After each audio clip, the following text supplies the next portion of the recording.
여러분, 제가 지금 하는 이 말을 아마도 한 번 이상은 다 들어보셨을 거예요. 몇 번 들어보셨을 거예요.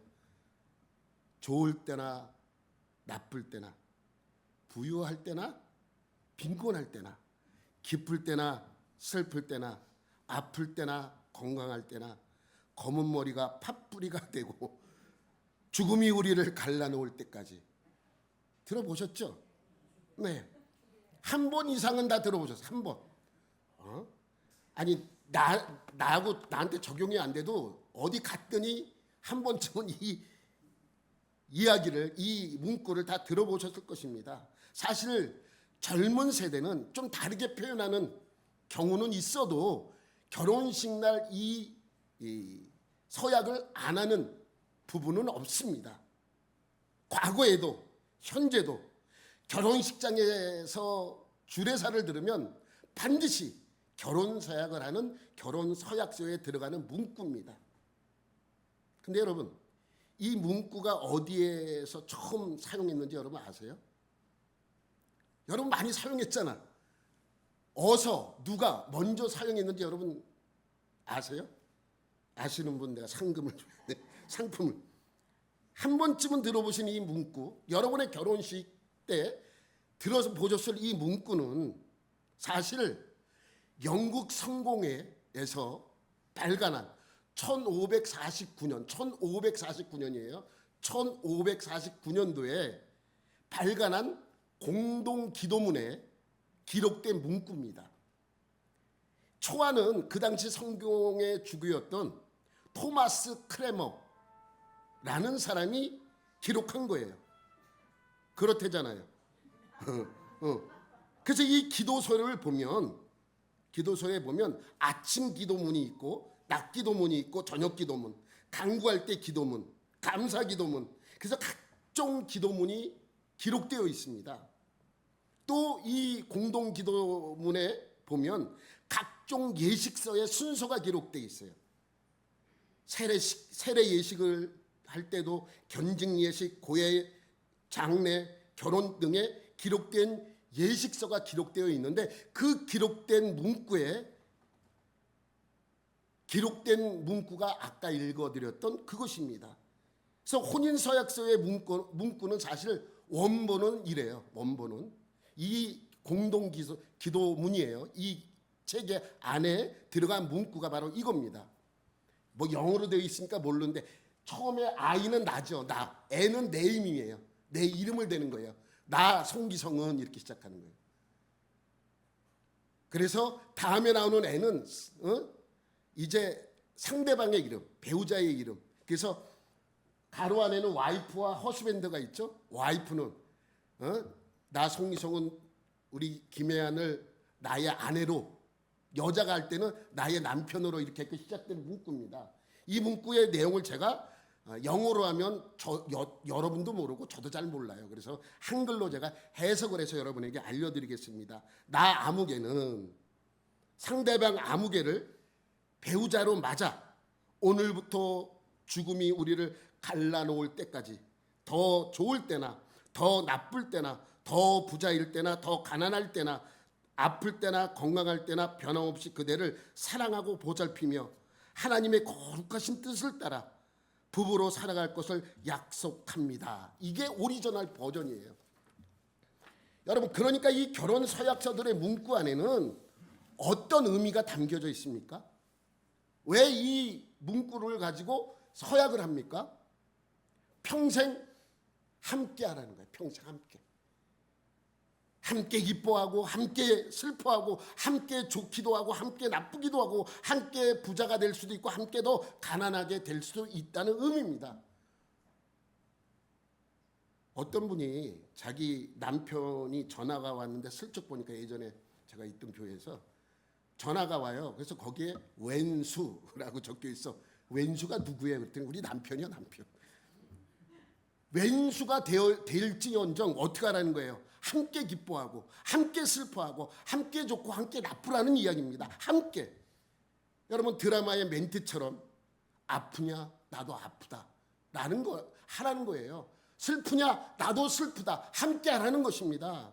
몸은 둘이지만 어떻게 하라고요? 하나같이 함께 하라는 뜻입니다. 맞죠? 그런 의미에서 이 결혼 서약서, 이 서약서를 낭독하고 맹세하는 거 아닙니까? 근데 오늘 말씀도 같은 의미가 담겨져 있습니다. 오늘 말씀도 같은 의미가 담겨져 있다는 것입니다. 바울은 1장에서 그랬던 것처럼 2장에서 아주 긴 문장으로 시작을 해요. 2장에서도. 그래서 1절부터 10절까지 한 문장이라고 말씀드렸어요. 이 한 문장. 이게 한 문장이에요. 한 문장은 짧아야 우리가 이해하기 쉬운데 이 많은 이 긴 문장을 한 문장으로 바울은 작성했습니다. 그래서 이 문장이 해석하기가 힘들어요. 힘드니까 우리는 어떻게 해야 돼요? 이 문장을 잘라야 돼. 잘라서 이해하면 좀 쉬워요. 그래서 우리나라 성경에는 10구절로 만들어 놓은 이 구절의 성경이 원어 성경에는 한 문단이에요. 한 구절이죠. 그래서 이 긴 문장을 우리가 그냥 보면 알기 어려우니까 우리는 지금 이거를 세 문단으로 나눌 거예요. 넘기면 안 돼 아직. 아니야, 위로 올려야 돼. 위로. 세 문장으로 나눠야 돼요. 그래서 1절부터 3절까지 위에 한 문장으로 보면 되고 그 다음부터 4절부터 6절까지 오늘 본문 읽었던 그 내용이 한 구절로 보면 되고 7절부터 10절까지 한 구절로 보면 됩니다. 여러분 1절부터 3절까지의 내용이 뭐예요? 지난주에 말씀드렸죠? 기억나세요? 하나님을 떠난 인간의 모습이에요. 하나님을 떠난 인간의 모습은 과연 어떠한 모습이라고 말씀드렸어요? 본질상 진노의 자녀예요. 하나님을 떠난 인간의 모습은 본질상 진노의 자녀입니다. 바울은 이것을 설명하기 위하여 문법적으로 맞지 않는 문화적 표현을 썼다라고 여러분에게 말씀드렸어요. 아까 봤던 우리 1절 말씀해 보면 그는 허물과 죄로 죽었던 너희를 살리셨도다. 1절 우리 한글 성경의 1절 말씀인데 헬라어 성경, 원어 성경에는 뭐가 없다 그랬어요? 주어와 동사가 없다 그랬어요. 그러니까 그는도 없고 살리셨다도 없어요. 그 문구가 뭐라고 시작돼요? 허물과 죄로 죽었던 너희를 이렇게 시작이 되는 거예요.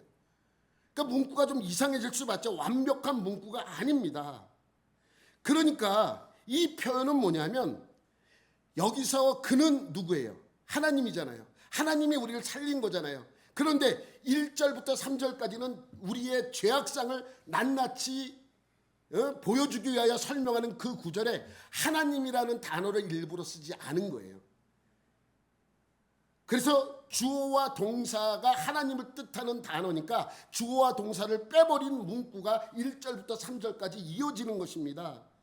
그래서 이 표현은 1절부터 3절까지 이 표현은 그는 살리셨도다를 빼버리고 나머지를 읽어보세요. 뭐가 없어요? 그는 살리셨도다를 빼버린 이 문구에서 하나님을 찾아보면 없어요. 하나님을 표현하는 문구가 아예 없어요. 원래 원어 성경에는. 근데 우리나라 말 성경에는 그는 살리셨더라를 말이 좀 이상하니까 거기다가 이렇게 포함시킨 건데 바울은 하나님이 없는 인간의 모습을 표현하기 위해서 원래 들어가야 할 그 자리, 하나님의 자리에 그 문구를 빼버린 거예요. 그러니까 하나님을 빼버린 그 자리에 인간의 모습은 본질상 진노의 자녀라고 말씀하고 있는 것이죠. 그래서 서양 문학가들은 이 표현을 최고의 표현으로 설명해요. 기가 막힌 표현.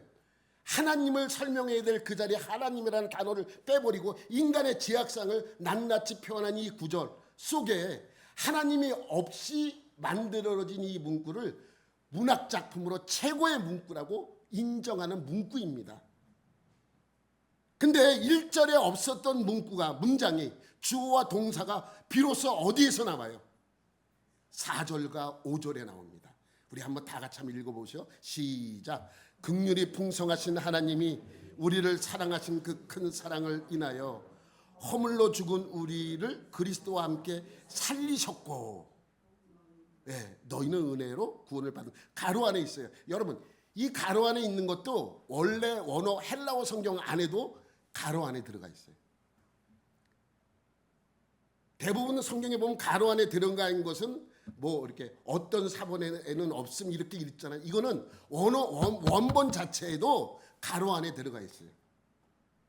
그러니까 이 4절 5절에 있는 주어와 동사를 가져다가 1절에 쓴 거예요. 1절에. 그래서 그는 살리셨도다가 원래는 1절에 없는 말씀인데 문구 자체가 말이 안 되니까 4절 5절에 있는 주어와 동사를 가져다가 1절에다가 포함시킨 것입니다. 그래서 허물과 죄로 죽었던 너희들이라는 문구가 그는 허물과 죄로 죽었던 너희를 살리셨도다로 바뀐 것입니다. 그러니까 문장을 완성시키기 위하여 그렇게 설명한 것이죠. 그런데 헬라어 원어 성경에 없던 1절에 없던 주어가 4절에 등장하면서 하나님을 어떤 하나님이라고 말씀하고 있습니까? 긍휼이 풍성하신 하나님. 긍휼이 풍성하신 하나님. 여러분, 하나님이 없을 때는 우리가 어떠한 모습이에요? 본질상 진노의 자녀입니다. 그런데 우리에게 긍휼을 베푸시는 그 순간에 하나님이 우리 인생의 주어가 되어지는 그 순간에 뭐가 됩니까? 우리에게 희망이 생긴다는 거예요. 본질상 진노였던 우리에게 희망이 생깁니다. 여러분, 그 희망은 지금보다 조금 나은 변화가 아닙니다. 조금 괜찮아졌어, 조금 나아졌어, 조금 살만해, 이게 아니에요. 여러분, 물이 포도주로 바뀌듯이 죽었던 나사로가 살아나듯이 세상이 상상할 수 없는 완전한 변화가 우리에게 있게 되는 것입니다. 그런 하나님을 4절에서 어떠한 하나님이라고 표시하는 거예요? 긍휼이 풍성하신 하나님. 지난주에도 간단하게 설명드렸지만 그럼 긍휼이 무슨 뜻입니까? 긍휼이 여러분, 긍휼은 은혜와 비슷한 말이에요. 아주 비슷해요. 은혜라는 말과 긍휼이라는 말은 아주 비슷해요. 사촌이 아니라 남매지간이야. 그 정도로 가까워요. 그런데 조금 달라요. 조금 달라. 긍휼은 받아야 하는데 받지 않는 것입니다. 은혜는 받을 자격이 없네 받는 것입니다. 그래서 구원받을 자격이 없는데 하나님이 나를 구원하셨을 때 나는 은혜를 받았다고 표시합니다. 그죠? 은혜를 받았다. 반대로 내가 범죄를 했어요. 내가 죄를 범했어요. 그러면 내가 무엇을 행해야 돼요? 죄에 대한 벌을 받아야 돼요. 그런데 그 죄에 대한 대가를 치르지 않게 하는 것이 긍휼입니다. 받아야 할 벌을 받지 않았을 때 나에게 하나님께서는 긍휼을 베푸신다라고 표시를 합니다. 그러니까 긍휼은 주는 사람 입장에서 말씀하는 것이고 은혜는 받는 사람 입장에서 말씀하는 것입니다. 여러분, 우리가 평상시에 은혜라는 말은 잘 써요. 은혜를 갚아야지. 참 은혜 받았어. 뭐 이러한 말을 하죠. 근데 은혜라는 말은 잘 쓰는데 여러분, 긍휼이라는 말 여러분 평생에 몇 번 써봤어요? 내가 긍휼을 베풀어야지. 그렇게 여러분이 생각한 적 있어요? 아마 제가 생각할 때는 아마 평생 단 한 번도 내가 사용하는 언어 중에 긍휼이라는 말을 사용하지 않았을 거예요. 성경을 읽으면서는 봤어도 내가 누구에게 내가 너에게 긍휼을 베풀어 줄게 이렇게 사용한 적은 여러분 있어요? 없죠. 없을 것입니다. 없는 게 정상이죠. 긍휼이라는 말은 거의 쓰지 않습니다. 그래서 평소에 쓰지 않는 이 긍휼이라는 단어는 어디에서 많이 써요? 교회에서만 써요. 교회에서. 딴 데에서 쓰는 경우가 없어요. 불교에서도 안 써요. 불교는 자주 쓰는 단어가 뭐예요? 자비예요. 자비와 긍휼은 비슷한데 달라요. 비슷해. 근데 달라. 자비는 그냥 무작정 베풀어 주는 거예요. 그 상대방이 어떻든 상관없이. 긍휼은 달라요. 그가 분명히 잘못을 저질렀음에도 불구하고 그에게 베풀어 주는 거예요. 베풀어 주지 않는, 그러니까 그 죄의 대가를 주지 않는 거예요. 그래서 조금 다릅니다. 여러분, 이 긍휼이라는 단어를 히브리어로 뭐라 그러는지 아세요? 히브리어 어느 단어에서 왔는지 아세요? 여러분 잘 아는 단어가 하나 있을 거예요. 아마 신앙생활 오래 하셨던 분들은 아마 들어보셨을 거예요. 헤세드라고 들어보세요. 헤세드. 헤세드. 히브리어로 긍휼이라고 번역된 이 단어를 히브리어로 헤세드라는 단어에서 왔다고 합니다. 여러분 제가 이제 주일학교 교사할 때 예전에 처음 예수를 믿고 얼마 안 돼서 이제 고등학교 졸업하자마자 주일학교 교사를 시켜서 한 적이 있어요. 그때 전도사님이 1년 동안 개근한 학생들에게 음반지를 하나씩 해줬어. 근데 그때 음반지 위에 새겨진 문구가 헤세드 이거예요. 이거를 주면서 뭐라 그랬냐면 목사님이 이게 사랑을 뜻한대. 사랑. 그러니까 아가페 사랑이라고 그때 그렇게 설명하면서 우리에게 준 적이 있어요. 이 헤세드. 그래서 헤세드를 사전에서 찾아보면 여러 가지 뜻이 있습니다. 인자, 자비, 은혜, 사랑, 긍휼. 헤세드라는 단어가 나오면 그 문구에 맞춰서 이 쓰여진 문장에 맞춰서 인자로 번역을 해야 될지, 자비로 번역을 해야 될지, 은혜로 번역을 해야 될지, 사랑으로 번역해야 될지, 긍휼로 번역해야 될지 문구를 보고 정하는 거예요. 그러니까 사실 우리가 헤세드 그러면 정확한 그 의미가 우리나라 사람한테는 잘 없다는 뜻이겠죠. 그런데 사실 성경에 나오는 헤세드라는 단어를 번역해 놓은 단어가 사랑이나 은혜로 더 많이 번역해 놨지 긍휼로 번역한 것은 극히 일부예요. 극히 일부. 그러면 히브리어 성경에서 나오는 긍휼로 번역된 단어가 제일 많이 번역된 단어가 뭐냐면 라함이라는 단어예요. 라함. 여러분 라함이라는 것은 처음 들어보죠? 우리가 헤세드도 기억해야 되겠지만 라함이라는 단어도 기억해야 돼요. 근데 이 라함이라는 단어가 참 번역하기가 힘들어요. 근데 이 히브리어 성경에 보면 라함이라는 뜻이 뭘로 되어 있냐면 여러 가지 뜻이 나와요. 공감하다, 사랑하다, 긍휼히 여기다, 뭐 여러 뜻이 있어요. 그러니까 이 라함이라는 단어가 나오면 문구를 보고 정해야 돼. 문장을 보고 내가 이것을 사랑하다로 번역해야 될지, 긍휼히 여기다로 번역해야 될지, 공감하다로 번역해야 될지 잘 몰라요. 문구를 보고 정해야 돼요. 그런데 이 단어 람이라는 단어를 정확한 뜻을 알 수는 없지만 알 수 있는 방법, 그 의미를 알 수 있는 방법이 한 가지가 있어요. 이 람이라는 단어에서 파생된 단어가 하나 있어요. 이게 레헴이에요. 레헴. 람에서 파생된, 똑같죠? 밑에 점만 다르죠? 위에 있는 글자는 자음이고 밑에 점 찍히고 줄 쳐져 있는 것이 바로 모음이에요. 자음과 모음이 똑같잖아요. 모음이 기역자 비슷하고 N자 비슷하고 그다음 미음자 비슷하고 그래서 이게 라함 레헴. 그래서 자음은 위에 있는 글자가 자음이고 모음은 밑에 점이나 줄로 표시를 해요. 그래서 이 규칙이 히브리어는 규칙이 있어요. 규칙이. 그래서 어떻게 보면 조금만 배우면 이해하기가 좀 쉬워요. 그래 라함에서 파생된 단어가 레헴이에요. 레헴의 뜻이 뭔지 알아요? 어디 가서 얘기했더니 베들레헴이요 그러더라고요. 베들레헴에서 레헴은 밑에 레헴이에요. 밑에. 위에 레헴하고 밑에 레헴하고 달라요. 위에 레헴의 맨 앞에 있는 거꾸로 읽는다 그랬어요. 히브리어는. 이 기역자 같은 것이 어떤 발음이 나냐면 알 발음이 나요.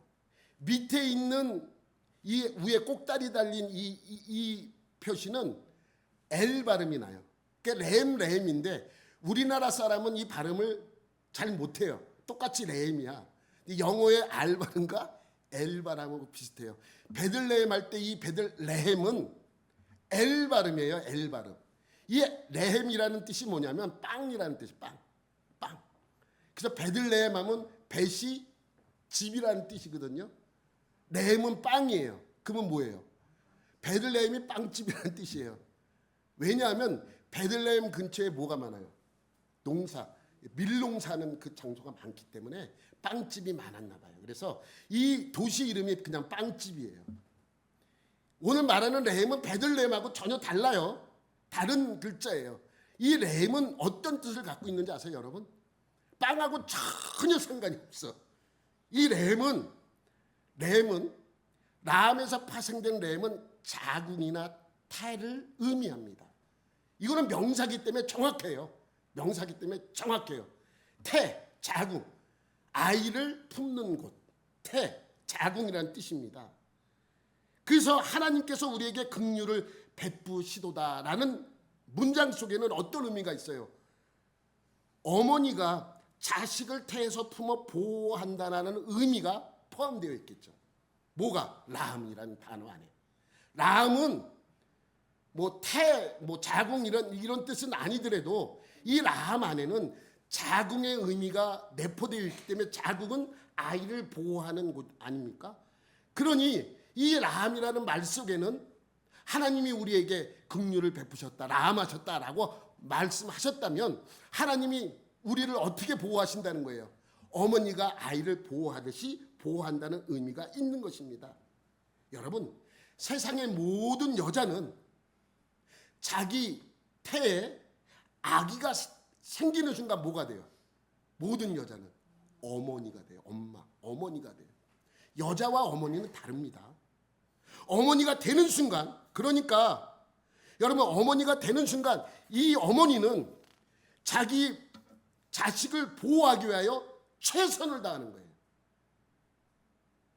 여러분 임신했을 때 몸을 막 하신 분 있어요? 아, 나 임신했어. 하고 싶은 거 다 하고 먹고 싶은 거 다 하고 그런 분이 있어요? 아니잖아요. 왜 그렇습니까? 왜 조심하고 왜 그렇게 살아갑니까? 아이를 보호하기 위해서죠. 여러분, 내가 어떤 목사님한테 들은 간증이에요. 어떤 목사님이 이제 임신을 아내가 했는데 아내가 유방암이 걸린 거예요. 그러니까 남편 입장에서는 어떻게 해야 돼요? 아내를 살려야죠. 그래서 아이를 지우자. 그랬더니 애기 엄마는 아니다. 왜? 조금 늦게 수술하면 된다. 괜찮다. 10개월 동안 기다리겠다. 라고 하니까 의사 선생님이 걱정하지 말라고. 임신해도 방사선 치료할 수 있다고. 아이에게 피해 안 가도록 할 수 있도록 방사선 치료를 하다가 그 다음에 아기 난 다음에 수술하면 된다고. 그랬더니 그 엄마가 임산부가 엄마가 나 그거 치료 안 받겠습니다. 왜 안 받겠다고 얘기하겠습니까? 자기 아이 보호하려고. 잘못해서 내가 아이에게 피해가 없다라고 얘기는 했지만 잘못해서 아기에게 조금이라도 피해가 가면 안 되기 때문에 자기는 아기 난 다음에 치료를 받겠다 그렇게 주장을 했다고 합니다. 근데 남편과 의사가 또 주변에서 가족들이 설득하고 또 설득해서 간신히 방사선 치료를 받았다고 합니다. 나중에 아기를 낳고 난 다음에 수술해서 잘 사신다고 합니다. 여러분, 왜 내게 그러한 피해가 오더라도 상관하지 않고 왜 그러한 피해를 감수합니까? 아이를 보호하는 거예요. 그게 국률이에요. 여러분, 제가 갈보리 교회 부목사로 있을 때 이러한 적이 있습니다. 어떤 부부가 이제 젊은 부부가 둘째를 낳았어요. 둘째를 이제 임신하고 둘째를 낳았어요. 그런데 아이가 심장에 문제가 있어서 한 달도 안 돼서 죽었어요. 그랬더니 그 애기 엄마가 젊은 애기 엄마가 우는 거예요. 나 때문이라고. 내가 얘를 가졌을 때 내가 제대로 아이를 잘 보호하지 못했다고. 그럼 며칠 내에 그냥 울면서 또 울고 또 끝쳤다가 또 울고 끝쳤다가 또 울고. 여러분, 모든 것이 자기 때문이라고. 자기가 아이를 보호하지 못했다고. 그게 긍휼이에요. 그게 긍휼. 여러분, 어머니가 태 안에 있는 자궁, 렘은 자기 자식을 어떠한 희생을 치르더라도 보호하겠다는 그러한 장소 아닙니까? 그러니 긍휼, 라함도 하나님이 어떠한 희생을 치르더라도 자기 백성을 보호한다는 마음이신 것을 알아야 합니다. 하나님은 공의로우시기 때문에 인간의 죄를 그냥 두지 않으세요. 하나님은 그 죄에 대한 진노로 인간을 반드시 어떻게 해야 돼요? 그 죄 때문에 멸해야 됩니다. 그런데 진노를 인간에게 내리지 않고 어떻게 하겠다는 거예요? 스스로 감수하겠다는 것입니다. 그 죄를 내가 감수하겠다. 그래서 외아들 예수님을 보내서 그 죄를 담당하게 하신 거 아닙니까? 그게 뭐라고요? 긍휼. 여러분, 이 긍휼이란 말의 뜻을 이해하기 위해서 먼저 우리가 알아야 될 것이 있습니다. 구약에 우리가 잘 아는 성경 구절인데 그것이 잘못 번역되어 있는데 우리는 너무너무 좋아하는 성경 구절이에요. 뭔지 아세요? 시편 18편이에요. 18편에 보면 1절만 시작. 나의 힘이신 여호와여 내가 주를 사랑하나이다. 다 좋아하잖아요. 얼마나 좋아요. 나의 힘이신 여호와여 내가 주를 사랑합니다 라는 고백 얼마나 좋습니까? 그런데 이 사랑하나이다라고 번역된 이 단어가 라함이라는 단어예요. 라함. 근데 라함으로 번역하면 긍휼로 번역해야 되잖아요. 그럼 이렇게 번역해 볼게요. 나의 힘이신 여호와여 내가 주를 긍휼히 여기나이다. 내가 주님 하나님을 긍휼히 여기는 건 말이 안 되잖아요. 그러니까 번역하는 사람 입장에서는 이 단어 자체가 말이 안 되니까 이 긍휼히 여긴다는 말을 빼버리고 사랑합니다로 바꾼 것이죠.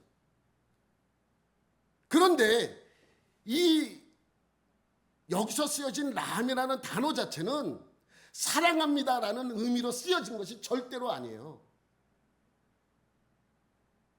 어떤 의미로 쓰여져 있는가? 보호한다는 의미로 쓰여진 것입니다.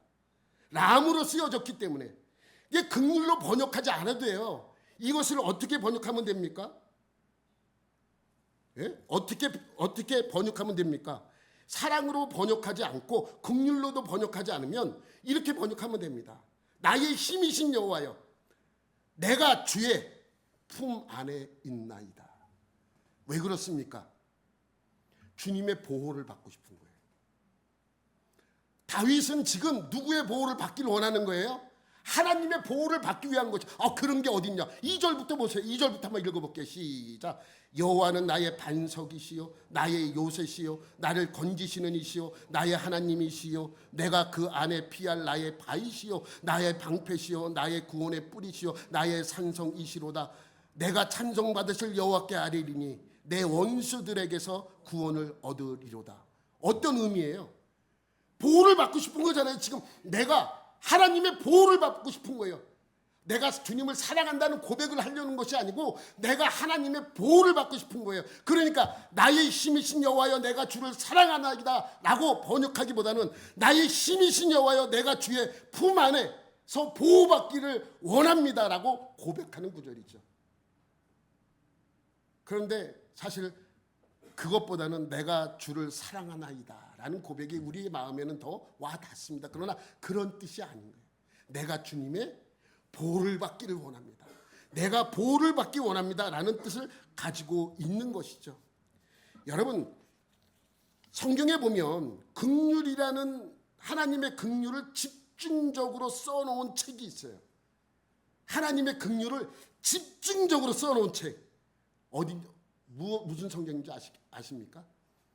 호시로 시작해. 호시. 호세아. 호세아예요. 여러분이 호세아 내용은 대충 알잖아요. 하나님의 역할을 맡은 누구예요? 호세아. 하나님의 백성의 역할을 맡은 누구예요? 고멜. 고멜은 누구예요? 음탕한 여인입니다. 그러니까 하나님의 역할을 맡은 호세아와 또 백성의 역할을 맡은 음탕한 고멜의 이야기가 적힌 것이 바로 호세아입니다. 여러분 호세아는 히브리식으로 불렀을 때 호세아라 그러는데 이 호세아를 헬라식으로 읽으면 뭐로 바뀌는지 아세요? 호세아 예수입니다. 예수. 여호수아도 히브리식이에요. 히브리식으로 읽으면 같은 말을 둘로 읽을 수 있어요. 여호수아와 호세아는 같은 발음이 나요. 호세아나 여호수아는 같은 단어예요. 그런데 이 단어를 헬라식으로 읽으면 뭐가 된다고요? 예수. 그러니까 예수와 음탕한 아내의 비유된 이야기인 것이죠. 여러분, 그들은 하나님이 어느 날 음탕한 여인 고멜과 결혼을 하라 그럽니다. 누구에게요? 호세아에게. 음탕한 여인과 결혼하라고 하나님이 지명까지 해줘요. 누구랑 결혼해라. 그래서 호세아가 음탕한 여인이었던 고멜과 결혼을 합니다. 그런데 그 둘에서 낳은 자식도 다 저주를 받아요. 호세아 1장 6절 말씀 시작. 고멜이 또 임신하여 딸을 낳음에 여호와께서 호세아에게 이르시되 그의 이름을 로루하마라 하라. 내가 다시는 이스라엘 족속을 긍휼히 여겨서 용서하지 않을 것임이니라. 첫째 아들은 이스라엘, 둘째는 딸 로루하마예요. 예쁘죠, 로루하마. 셋째 이름은 더 예뻐. 셋째 이름은 뭐냐면 우리 8절 9절 말씀. 고멜이 로루하마를 젖된 후에 또 임신하여 아들을 낳으며 여호와께서 이르시되 그의 이름을 로암미라 하라. 너희는 내 백성이 아니요 나는 너희 하나님이 되지 아니할 것이니라. 로암미. 이름 예쁘죠. 그런데 이 로루하마와 로암미는 발음상으로는 이쁜 이름 같은데 사실은 아주 흉악한 이름이에요. 여러분, 로루하마의 뜻이 뭔지 아십니까? 넘기면 로루하마 히브리어로 이렇게 씁니다. 로루하마. 근데 이 뜻을 보면 넘기면 로는 부정사예요. 로 앞에 로. 아까 베들레헴 할 때 렘이 엘자라 그랬죠? 이것도 로라고 시작해요. 로 부정사예요. 노 아니에요. 부정사. 그러니까 로루하마는 부정사와 람이 합쳐진 합성어예요. 로루하마. 그러니까 부정사와 람이 합쳐졌으니까 뭐 하지 않겠다는 거예요? 긍휼히 여기지 않겠다는 거죠. 긍휼히 여기. 우리 넘기면 그래서 이 두 단어를 합성하지 않으면 위에 노란색으로 줄친 그 뜻이 됩니다. 긍휼히 여겨서 용서하지 않을 것임이니라. 이 뜻이 바로 로루하마예요. 로루하마라는 말의 뜻은 예쁜데 그 뜻은 아주 흉악하죠. 하나님이 우리를 긍휼히 여기지 않겠대요. 로암미도 마찬가지예요. 로는 부정사예요. 암은 백성이라는 뜻이에요. 백성. 암은 백성이에요. 그래서 로암미 그러면 내 백성이 아니다는 거예요. 하나님의 백성이 아니에요. 얼마나 끔찍한 이름이겠습니까? 여러분, 음탕한 고멜과 호세아 사이에는 딸이 출생하고 그 딸의 이름을 로루하마라 지라고 합니다. 그리고 또 그 아들의 이름을 로암미라고 지라고 합니다. 그러니까 하나님께서는 그 자녀들을 하나님께서 이제 긍휼을 베푸지 않겠다는 말씀이고 또 하나는 내 백성이 아니다라고 선포하는 것입니다. 그런데 왜 그 아들들이 그 자식들이 무슨 잘못이 있고 무슨 죄가 있겠습니까? 그 어머니가 죄가 있는 것이죠. 그런데 그렇게 한 이유가 2장 4절 5절에 말씀하고 있어요. 뭐라고 말씀합니까? 2장 4절 5절. 내가 그의 자녀를 긍휼히 여기지 아니하리니 그 이유가 이제 설명하고 있어요. 이는 그들이 음란한 자식들임이니라. 그들의 어머니는 음탕하였고 그들을 임신했던 자는 부끄러운 일을 행하였나니 이는 그가 이르기를 나는 나를 사랑하는 자들을 따르리니 그들이 내 떡과 내 물과 내 양털과 내 삶과 내 기름과 내 술들을 내게 준다 하였습니다. 그러니까 돈을 받고 몸을 판 거예요. 나 이게 있어 일로 와 라고 하룻밤 자자 그렇게 했다는 거예요. 그러니 이들은 무엇을 보고 쫓아간 것입니까? 돈을 보고 음탕하게 된 것이죠. 그래서 그들은 이제 음란한 자식들이기 때문에 그들에게 긍휼을 베풀지 않고 이제 백성으로 인정하지 않겠다는 것입니다. 패역한 창녀 고멜과 그의 자손이 바로 누구예요? 이스라엘 백성들이에요. 이스라엘 백성들. 그러므로 그들은 절대 하나님의 긍휼을 받을 수 없는 존재들입니다. 도저히 선을 행할 수 없는 상태, 존재일 수 없는 상태, 당장 이혼을 하고 죽여버려도 아무런 할 말이 없는 그러한 상태이죠. 그 창녀의 자리가 누구라고요? 우리의 처음 자리라고요. 우리들의 처음 자리가 그들의 모습이라고요. 그럼에도 불구하고 하나님의 긍휼이 그 음탕한 그에게 임해서 그 용서받을 수 없는 음녀가 하나님의 신부가 되는 것을 우리는 무엇이라고 합니까? 구원이라고 합니다. 그때 쓰여진 단어가 뭐라고요? 라함, 긍휼. 라함, 긍휼입니다. 그래서 하나님은 호세아서에서 그렇게 저주의 말씀을 퍼부으신 후에 이러한 회복의 말씀을 덧붙이십니다. 지금 당장 그들을 죽일 것 같이 하나님이 분노를 일으킵니다. 내가 너희에게 긍휼을 베푸지 않겠다. 너희는 이제 내 백성이 아니다. 라고 그렇게 선포한 이후에 또 이렇게 말씀하세요. 2장 23절 시작.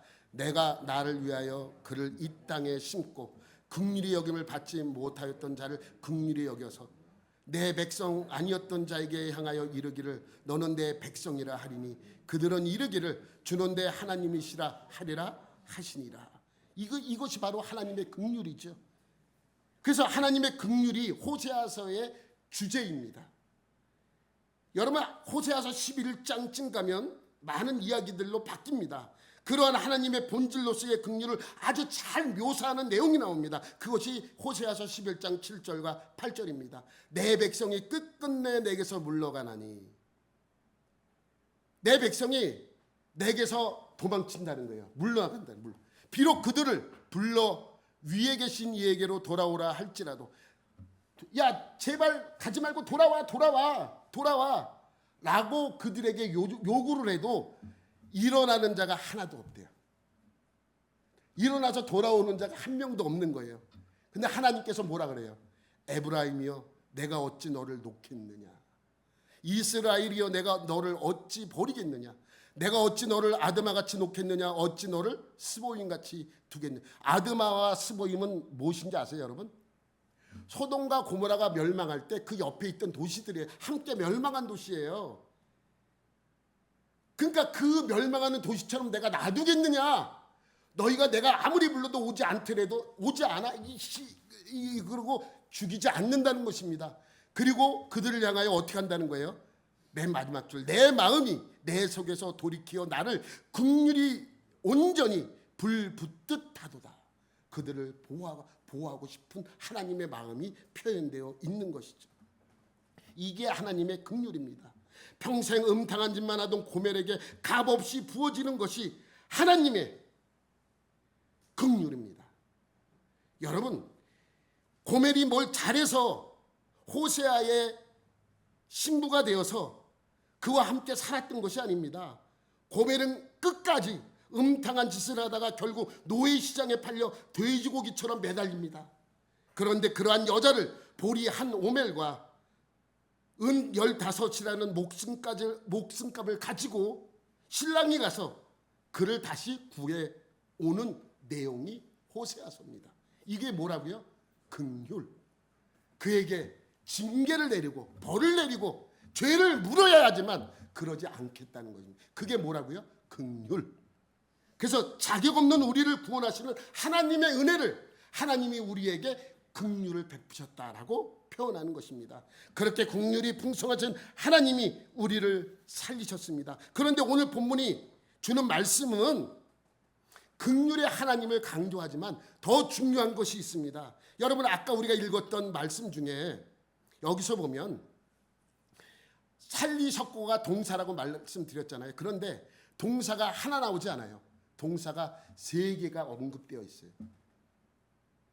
우리는 내가 여러분에게 말씀드린 건 살리셨고 하나인데 사실은 동사가 셋이 있어요. 셋 찾았어요? 예. 눈치 빠른 분은 이거 몰라도 알아요. 설교 제목이었으니까. 살리셨고 일으키셨고 앉히셨어요. 누가? 하나님이. 어떠한 하나님이? 긍휼이 많으신 하나님이. 예? 긍휼이 많으신 하나님이 우리를 살리셨고 일으키셨고 앉히셨어요. 이 세 동사는 우리의 구원의 단계적 상황을 설명하는 것입니다. 하나님은 우리를 위해 무엇을 하셨는지 알 수 있는 내용들이죠. 그런데 이 말씀에 보면 이 말씀이 1절에서 여기에 있는 동사를 갖다 썼다면 이렇게 표현해도 돼요.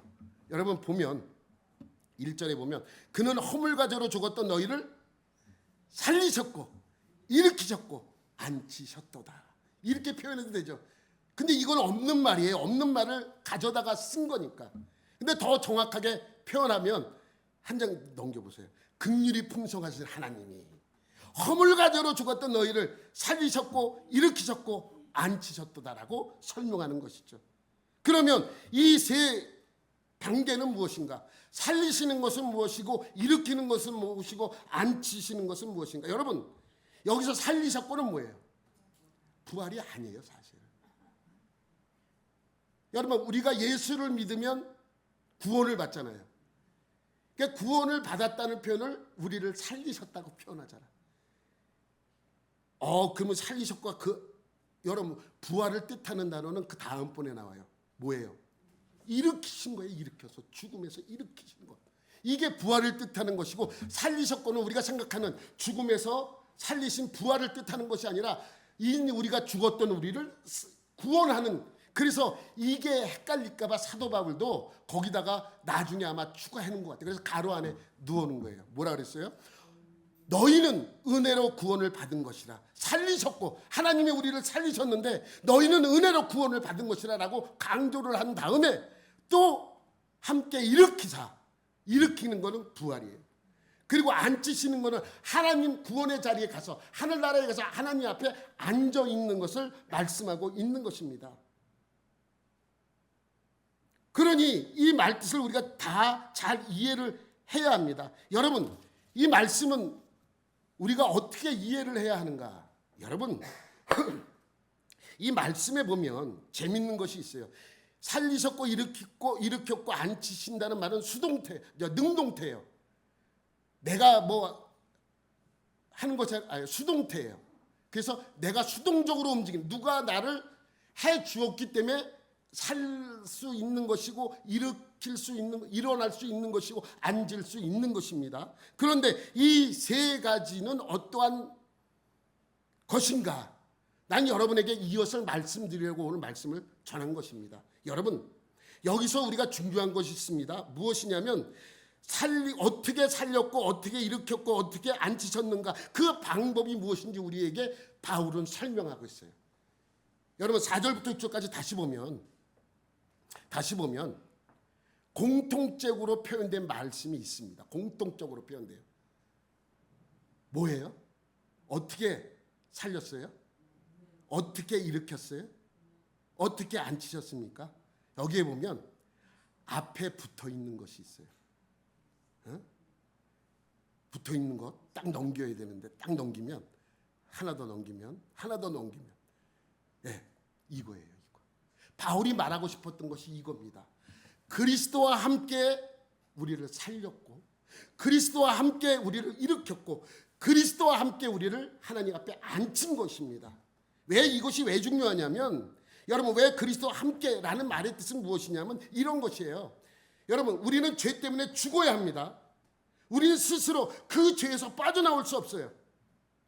스스로 우리는 구원할 수 없습니다. 그래서 완전히 죽은 자로 누워 있어요. 우리 이제 죽어서 누워 있어요. 그런데 긍휼이 풍성하신 하나님이 자기의 외아들인 예수 그리스도를 보내서 우리 옆에 눕게 하십니다. 그래서 우리와 함께 꽁꽁 함께 묶어놓는 거예요. 예수님과 함께 우리와 예수님을 묶어놓는 거예요. 그리고 우리와 함께 예수님을 놓고 하나님께서 어떻게 하십니까? 예수님을 단번에 살리시는 거예요. 예수님이 살아나니까 어떻게 돼요? 그 옆에 묶여있던 우리도 살아나는 거예요. 다음에 예수님을 일으켜요. 우리와 예수님이 묶여있던 우리가 어떻게 되었습니까? 예수님과 함께 나도 일어나게 되는 것이죠. 그리고 하나님이 예수님을 지극히 높여 하나님 우편에 앉히자 예수님과 함께 묶여있던 나도 예수님과 함께 하늘에 앉게 된 것입니다. 내가 한 것은 1도 없어요. 1도. 100% 하나님이 하셨습니다. 그러므로 모든 영광은 하나님과 그의 보내신 자 예수 그리스도 안에 있는 것입니다.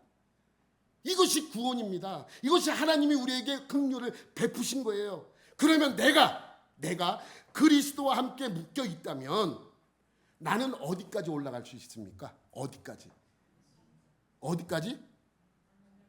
하늘 아니 물은 내가 예수님과 함께 묶여 있어요. 그럼 나는 어디까지 올라갈 수 있어요?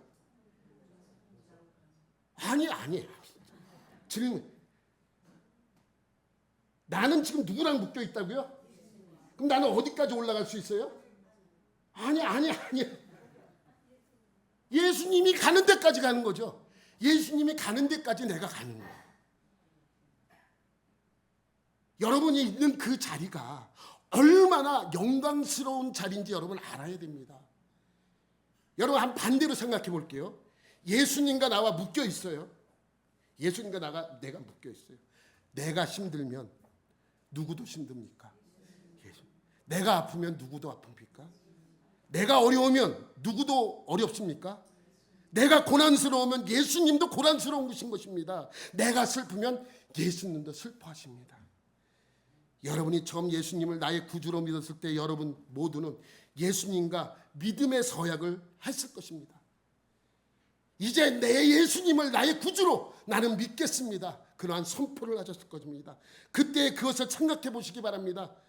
이제 예수를 나의 구주로 믿는 나는 좋을 때나 나쁠 때나 부유할 때나 빈곤할 때나 기쁠 때나 슬플 때나 건강할 때나 아플 때나 그 예수님을 바라며 나가겠다라고 약속한 것입니다.